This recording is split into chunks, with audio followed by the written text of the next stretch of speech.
The story begins in a Siberian prison, where many German soldiers were lined up together. After World War II ended, Russia captured a large number of German soldiers and forced them to work day and night in the coal mines. The prison didn't have very strong security, but still, no one even tried to escape because all around it was nothing but endless snow. This prison was more than 14,000 kilometers away from any human settlement, so even if someone did manage to escape, they would surely die in Siberia's deadly cold. The prison was built right in the middle of a huge icy wasteland, surrounded by miles and miles of frozen land, making escape nearly impossible. But among these prisoners, there was one man who was very smart. His name was Klemen Wiral, and he deeply wanted to escape and go back to his wife and daughter. He had been sentenced to 25 years in this prison, but he didn't want to spend half of his life here. No matter what, Klemen was determined to escape. Luckily, one day he got the chance. He managed to sneak into a coal train that was leaving the prison and escaped. For the first time in years, he looked up and saw the stars in the open sky. That moment filled him with happiness and hope. But sadly, his happiness didn't last long. After traveling a short distance, the train suddenly stopped. When Klemen looked outside, he saw a Russian soldier standing there, pointing a gun straight at him. Unfortunately, Klemen was caught again. For trying to escape, he was locked in an open-air cell as punishment. The cold was unbearable, and the heavy rain during the night made things even worse. He wasn't kept there for just a few hours, but for 2 whole days. 2 days later, early in the morning, the prison warden came to see him. He didn't torture or scold Klemen. He just said calmly, "Your friends have been waiting for you." Klemen couldn't understand what that meant at first, but when he was taken out and brought back to the other prisoners, he realized it right away. All the prisoners were standing there holding sticks and rods, their faces full of anger. They were furious with Klemen because, after his escape attempt, the guards had punished everyone. For the past 2 days, none of them were given food because of him. Now Klemen understood what the warden meant. The moment they saw him, the prisoners rushed forward and started beating him badly. They attacked him until he was covered in bruises and blood. He was beaten so badly that the guards had to take him to the prison hospital. The doctor there was also a German prisoner. When Klemen finally regained consciousness, he looked at the doctor and said weakly, "I want to escape again, but this time I need your help." The doctor was shocked. He couldn't believe how brave and determined Klemen was. After everything he had gone through, he still hadn't given up. The doctor sighed and told him, "It's impossible to escape from this prison alive. Even if you somehow manage to get out, the freezing cold outside will kill you before you reach anywhere safe." But the doctor also told Klemen a harsh truth. He said, "If you don't escape from here, you'll still die soon." He explained that the coal mines they were forced to work in were filled with dangerous levels of carbon. Every day, the toxic air entered their lungs and bodies, slowly giving them deadly diseases like cancer. So the doctor told Klemen, "You must try one last time to escape from this prison. It's your only chance to live." Then the doctor took off all his warm clothes, boots, and other necessary things and gave them to Klemen. He also told him that Russian soldiers usually hid their food near the railway tracks, so he could find supplies there. Along with that, the doctor gave him a gun to protect himself. The truth was, the doctor had collected all these things earlier because he too once planned to escape, but just a week ago, he found out that he had cancer and didn't have more than a month to live. So now, instead of using the supplies himself, he decided to help Klemen. Before Klemen left, the doctor handed him a small lunchbox and said, "If you manage to survive, please take this to my family. Tell them that I'm no longer alive."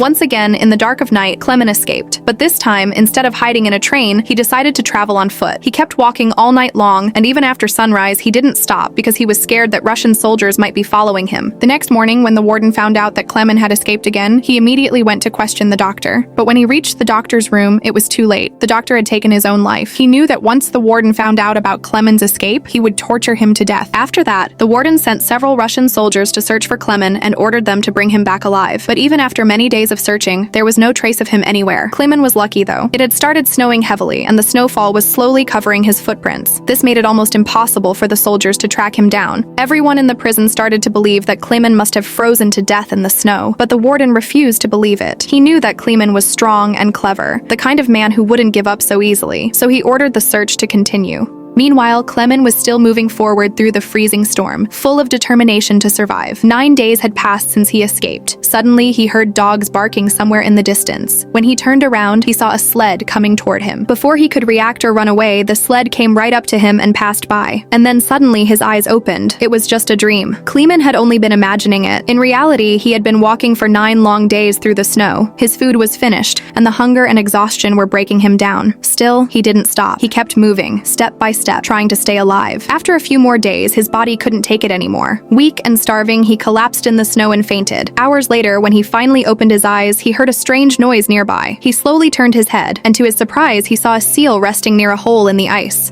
Clement's eyes lit up with hope. Without wasting a second, he pulled out his gun and aimed carefully with all the strength he had left, ready to take the shot. But because of weakness and exhaustion, Clemens missed his shot, and the seal ran away. For days, Clemens hadn't had any food, and now when he finally saw a small chance to survive, he wasn't ready to let it go so easily. He quickly ran after the seal, but while running, the ice beneath his feet broke, and he fell into the freezing water. His leg got injured badly, but even then, he didn't stop. Limping and shivering, he continued chasing the seal until finally, one lucky shot hit the target. The seal fell, and Clemens jumped with joy. After so many days, he finally had something to eat. He cooked the meat, ate as much as he could, and for the first time in weeks, he felt his strength returning. After resting for a while, he started walking again. Now he was completely alone in that endless white desert of snow. No animals, no humans, just silence everywhere. In that lonely world, he knew his mind could easily go crazy. So to keep himself sane, Clemens started talking to himself. He said positive things out loud, motivating himself to keep walking, to never give up. He used his compass to make sure he didn't lose his direction in the snowstorm. Days turned into weeks, and weeks into months. Then, after almost 2 months of endless walking, Clemens finally saw something he hadn't seen in ages, a small tree. Seeing that tree, he felt as if he had found a hidden treasure. He ran toward it and hugged it tightly, tears rolling down his face. That little tree meant he had finally crossed the frozen plains. Ahead of him now was the beginning of a forest. As he kept walking, the white snow slowly started turning into green ground. He entered the forest, gathered dry wood, lit a fire, and for the first time in months, he slept peacefully beside the warmth of the flames. But whether the next day would bring peace or danger, no one knew. Meanwhile, the warden still hadn't given up. He ordered his soldiers to search within a 500-kilometer radius, determined to find Clemens, dead or alive. On the other side, Clemens kept walking through the forest, when suddenly a powerful snowstorm hit again. The wind was so strong that even huge trees were being ripped out from the ground. Clemens tried to move forward, but one large tree fell straight toward him. Luckily, his fate wasn't done with him yet. That evening, 2 men passed through the area. They were gold hunters. They saw Clemens lying under the fallen tree and rescued him just in time. The 3 of them decided to travel together, and after several days of walking, they finally reached the edge of the snowy wilderness. There, they found a wide river blocking their way. To cross it, they built a small wooden raft and began to sail across. As they floated downstream, they started talking, sharing stories from their childhood, laughing, and for a moment, it felt like freedom. But soon, the river current grew stronger and rougher. The raft began to shake violently, and one of the men lost his balance and fell into the water. He didn't know how to swim and started drowning instantly. Without thinking twice, Clemens jumped in after him. Fighting the freezing current, he managed to grab the man and pull him toward the shore, saving his life. But when they looked back, their third companion was gone. That greedy man had left them behind, rowing the raft away on his own, abandoning the 2 who had just fought for their lives. The greedy man thought both of them had died in the river, so he took all the gold for himself and continued his journey alone. A little later, Clemens and the other man finally made it to their camp. When that man realized how selfish his friend had been, anger filled his heart. Without hesitation, he pulled out his gun and shot him dead. After that, Clemens and the man packed up their supplies and continued walking together, hoping that one day they would find some human civilization. They kept moving for months, surviving on hope alone. But soon, winter returned, and once again everything around them, the forests, the land, and the sky, was covered in a thick white blanket of snow. The man was carrying heavy supplies, and walking through the deep snow became harder and harder for him. Seeing his struggle, Clemens tried to help. He said kindly, "Let me carry some of your things for a while." But instead of trusting him, the man got suspicious. He thought maybe Clemens was trying to steal his gold too. Blinded by greed, he attacked Clemens and pushed him down into the snow. Clemens hit his head and lost consciousness. Sometime later,